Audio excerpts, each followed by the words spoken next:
नमस्कार दोस्तों। जैसा कि आप हेडिंग देख सकते हैं, Lok Sabha passes the mines and mineral development and regulation amendment bill 2025। तो बेसिकली इस वीडियो में हम यही समझने की कोशिश करेंगे कि इस बिल के की प्रोविजंस क्या हैं, इस बिल को लाने की ज़रूरत क्या पड़ी और ये बिल जो है किस तरह से इंडिया को ग्लोबल वर्ल्ड मैप पे किस तरह से इंडिया को पोजीशन करेगा। तो बेसिकली आज लोकसभा में जो बिहार में इलेक्टोरल पोल के लिए एसआईआर चल रहा है, उसके लिए बहुत हंगामा हो रहा था उसको लेकर, और उसी के बीच में ये बिल को पास कराया गया और ये बेसिकली वॉइस नोट से पास हुआ। तो आप देख सकते हैं, बेसिकली न्यूज़ आप देख सकते हैं कि ऑल ओवर की माइंस एंड मिनरल बिल्स जो है पास किया गया है लोकसभा के अंदर। तो बेसिकली एक ब्रीफ अगर मैं आपको दूं तो mines and mineral development and regulation act 1997 basically इसको मॉडिफाई किया गया है।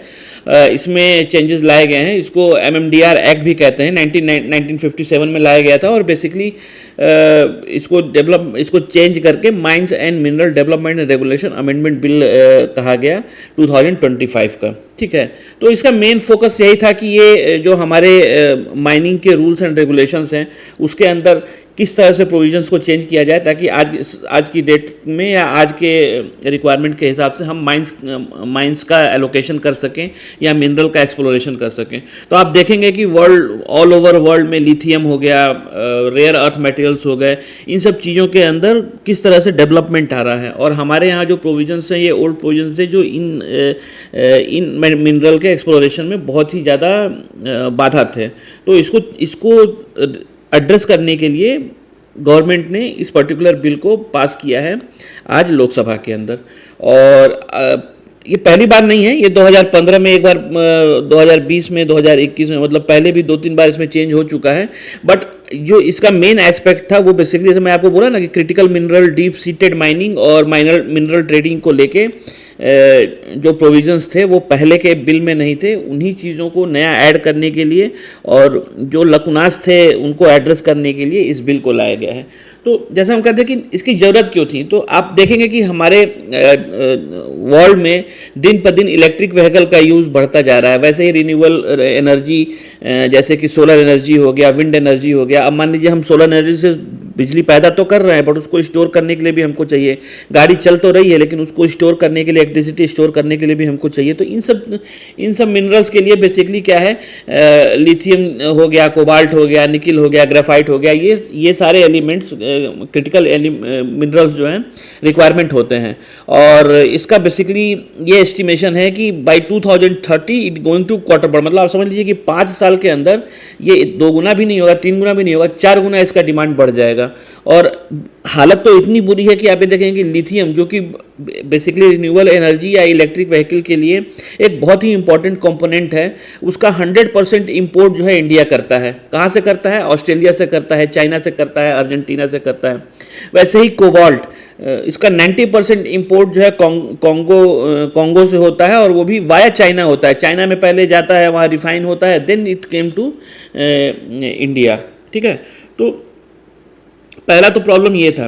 दूसरा क्या था, हमारे रूल्स एंड रेगुलेशन बहुत सारे ऐसे थे जिसकी वजह से जो है माइनिंग एक्सप्लोरेशन नहीं हो पाता था, या जो भी एक्सप्लोरेशन कंपनियां हैं वो ज़्यादा इन्वेस्ट नहीं करना चाहती थी या उनके हाथ बंधे रहते थे, वो नहीं कर पाते थे। जैसे कि आप देखेंगे कि ओल्ड रूल्स में आप देखेंगे कि lease period were fixed and non extendable. ठीक ना, आप मतलब कि ये फिक्स्ड थे, इसको एक्सटेंड नहीं किया जा सकता था।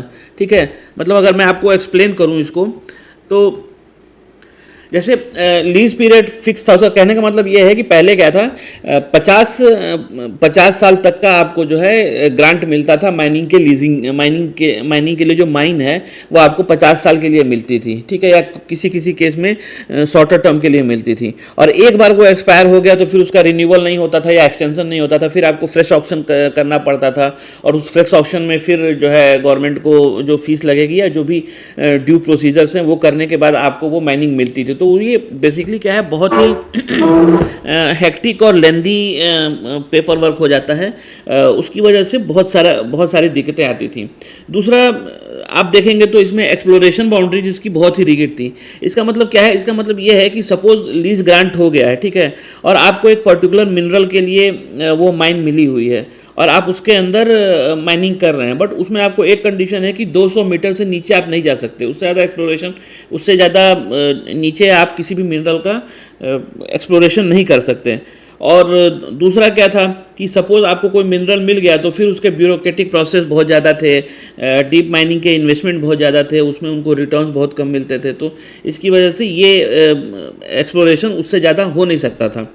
ठीक है। तीसरा क्या था कि कैप्टिव माइंस जो है उसको आप जो है उनका पूरा आउटपुट वो सेल नहीं कर सकते। तो कैप्टिव माइन का कहने का मतलब ये है कि ऐसे माइन, सपोज किसी कंपनी ने एक माइन लिया, उसको कोबाल्ट की रिक्वायरमेंट है या उसको निकल की रिक्वायरमेंट है, तो अगर उसने निकल का माइन लिया हुआ है तो उसका कंडीशन ये था कि 50% जो है वो उसको अपनी फैक्ट्री के अंदर यूज़ करना है, और बाकी जो 50% बचता है, सपोज 100 टन निकाला उसने, तो 50 टन वो बाहर बेच सकता है और 50 टन उसको मैंडेटरी अपने फैक्ट्री में यूज़ करना पड़ेगा, भले उसको उसकी उतनी रिक्वायरमेंट हो चाहे ना हो, बट उसको वहाँ पे अपने यहाँ लेकर उसको कंज्यूम करके प्रोसेस करके यूज़ करना पड़ता था। तो ये एक बहुत बड़ा लकुना था। दूसरा, मिनरल डंप रिस्ट्रिक्शन बहुत ज़्यादा था। मतलब से कहने का मतलब ये था कि बहुत सारी चीज़ें ऐसी थी जो मिनरल्स निकलते थे और ओल्ड माइन से उसके अंदर वैल्यूबल मिनरल्स होते थे, बट उस मिनरल्स को ये सेल नहीं कर सकते थे या उसका जो है रीयूज़ नहीं कर सकते, तो वो बेसिकली एक डेड वेस्ट की तरह काम करते थे। और कॉमर्शियल असेट भी, मतलब उनका कॉमर्शियली बहुत ज़्यादा वायबल नहीं हो पाता था, लॉस हो जाता था। ठीक है। तो ये सारे लकुनास थे, इन्हीं चीज़ों को एड्रेस करने के लिए और चेंज करने के लिए ये रेगुलेशन बेसिकली लाया गया। तो मैं पूरे डिटेल में बात करूंगा कि की फीचर्स क्या है, बट उससे पहले हमें रिक्वायरमेंट क्यों पड़ी कि ये सब चीज़ें करनी है। तो जैसे मैंने आपको बताया ना कि लीज पीरियड फिक्स था, 50 साल तक ही कर सकते थे। एक्सप्लोरेशन बाउंड्रीज थी, 200 मीटर से नीचे तक नहीं आप जा सकते थे। वैसे ही कैप्टिव माइन में 50% आपको मैंडेटरी यूज़ करना ही करना है, चाहे आपको रिक्वायरमेंट हो चाहे ना हो। और मिनरल डंप जो था वो वैसे ही एज अ वेस्ट रिसोर्स हो जाता था, उसको वो रीसेल नहीं कर सकते थे। दूसरा क्या है कि जैसे नेशनल मिनरल एक्सप्लोरेशन ट्रस्ट था, तो इस रूल में बेसिकली इन्होंने इसको नाम चेंज करके इसको national mineral exploration and development trust कर दिया है। इसका मतलब क्या हुआ कि पहले जो ये ट्रस्ट था ये खाली इंडिया के अंदर एक्सप्लोर कर सकता था, बट नाउ इसको ये अब अथॉरिटी दे दी गई है कि ये ओवरसी प्रोजेक्ट, माइनिंग प्रोजेक्ट्स में और बाहर कंट्रीज़ में जो कॉन्ट्रैक्ट ले सकता है, लॉन्ग टर्म सप्लाई के लिए कॉन्ट्रैक्ट ले सकता है, और जितने भी एक्सप्लोरेशन है, जैसे ज़्यादा गहराई में मिनरल है उसको एक्सप्लोर करने के लिए जो है इसको अथॉरिटी दे दी गई है। तो basically funding and scope of exploration के अंदर जो है चेंजेस लाए गए हैं। ठीक है। दूसरा, ट्रांसपेरेंसी बहुत कम थी, मतलब प्राइस को लेके बहुत ही ज़्यादा ओपेकनेस था। इसका मैं एक एग्जांपल आपको देता हूँ। सपोज़ किसी एक्सप्लोरर ने या किसी एक्सकेवेटर ने जिसने माइन लीज पे ली हुई है, उसने 1000 टन मटेरियल ये किया, माइन किया। ठीक है। और उसने उसको बोला कि मैं 1000 रुपये टन के हिसाब से बेचूंगा। ठीक है। निगोशिएशन होते होते महीना भर निकल गया और उसको जिसको लेना था उसने कहीं और से ले लिया और उसको प्राइस की रिक्वायरमेंट पता नहीं चली कि क्या प्राइस होना चाहिए, और अब जिसने माइनिंग की हुई है उसके पास वो एज अ डेड वेट पड़ा हुआ है वो मटेरियल। तो उसमें बहुत ज़्यादा ओपेकनेस था, प्राइस को लेके ओपेकनेस था, उसमें बहुत ज़्यादा अपॉर्चुनिटीज़ नहीं थी। वैसे ही कार्टेलाइजेशन होने के चांसेस बहुत ज़्यादा थे। ठीक है। दूसरा, जैसे मैंने आपको बताया ना कि प्राइसेस पता नहीं चलते थे, तो इन सब चीज़ों को चेंज करने के लिए बेसिकली क्या है, इलेक्ट्रॉनिक ट्रेडिंग का कॉन्सेप्ट, मतलब मिनरल एक्सचेंज, जैसे हम MCX का आप प्लेटफॉर्म देखेंगे या NDMX का प्लेटफॉर्म देखेंगे, वैसे ही मिनरल एक्सचेंज के प्लेटफॉर्म का लाने का कोशिश है। बेसिकली यहाँ पे क्या है कि सपोज वो जैसे मैंने एग्जांपल दिया कि 1000 टन उसने किया, अब वो क्या करेगा, वो सीधे ट्रेडिंग प्लेटफॉर्म पे जाके लिस्ट कर देगा कि 1000 टन का है। वहाँ पे जो बिडर है, जो बिड करने वाले हैं, वो बिड करके उसका मटेरियल ले लेंगे। तो इससे क्या होगा कि जो एक्सप्लोरर है उसका भी इंटरेस्ट बढ़ेगा, उसको भी प्रॉफिट होगा, और वो मिनरल एक्सप्लोरेशन में और भी इन्वेस्टमेंट करने के लिए तैयार होगा। ठीक है। दूसरा, स्ट्रैटेजिक और जियो पॉलिटिकल प्रेशर भी इंडिया के ऊपर बहुत ज़्यादा है। जैसे मैंने कहा ना कि 2030 तक हमारा जो मिनरल का रिक्वायरमेंट है, जो क्रिटिकल मिनरल्स है उनका रिक्वायरमेंट जो है 4 टाइम हो जाएगा। ठीक है।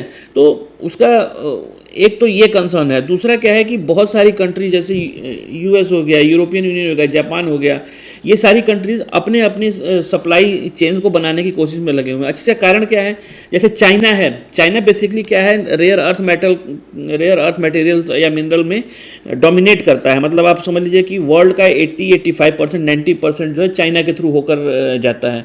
अब रेयर अर्थ मैग्नेट्स हो गए, रेयर अर्थ मैग्नेट की रिक्वायरमेंट हर जगह लगती है। ठीक है।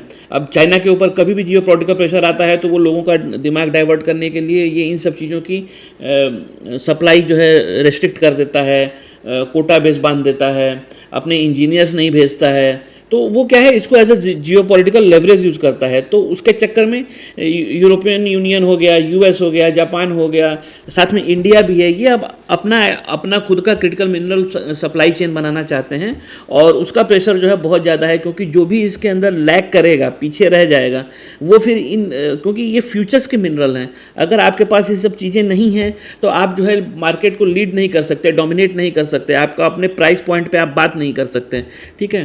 तो वो प्रेशर भी इंडिया के ऊपर बहुत ज़्यादा है, और वो हमारे पुराने माइनिंग रूल्स की वजह से जो है इंडिया में जो लॉ था, ओल्डर लॉ था, उसकी वजह से जो है एक्सप्लोरेशन नहीं हो पा रहा था, या सपोज हमारे पास डिपॉजिट है भी तो हम नहीं कर पा रहे थे एक्सप्लोर। तो इन्हीं सब चीज़ों को चेंज करने के लिए गवर्नमेंट ने इस बिल को प्रेजेंट किया लोकसभा में और वहाँ इसको पास कराया, ठीक है। तो इसके क्या मतलब उसने 2025 का जो अमेंडमेंट है इसने क्या हासिल किया, तो इसके की फीचर्स क्या हैं। जैसे इसने NMET national mineral exploration and development trust, ठीक है, इसको जो है पहले NMET national mineral exploration trust था, इसको साथ में अब डेवलपमेंटल ट्रस्ट नाम जोड़ दिया। तो इससे क्या हुआ, बेसिकली इसके पास जो हाथ बंधे हुए थे कि खाली इंडिया में ही एक्सप्लोरेशन कर सकता था, now it can take contract from, बाहर से भी कॉन्ट्रैक्ट ले सकता है, अब्रॉड से भी कॉन्ट्रैक्ट ले सकता है, और वहाँ भी एक्सप्लोरेशन कर सकता है, ठीक है। वैसे ही national critical mission mineral mission के अंडर में जो 2025 में लॉन्च हुआ, उसके अंदर ये जो है जो क्रिटिकल मिनरल है जैसे lithium, cobalt, nickel, graphite, gold and silver, इनकी माइनिंग का प्रोविज़न भी जो है, इनके ऊपर जो रेस्ट्रिक्शन थे उसको भी इन्होंने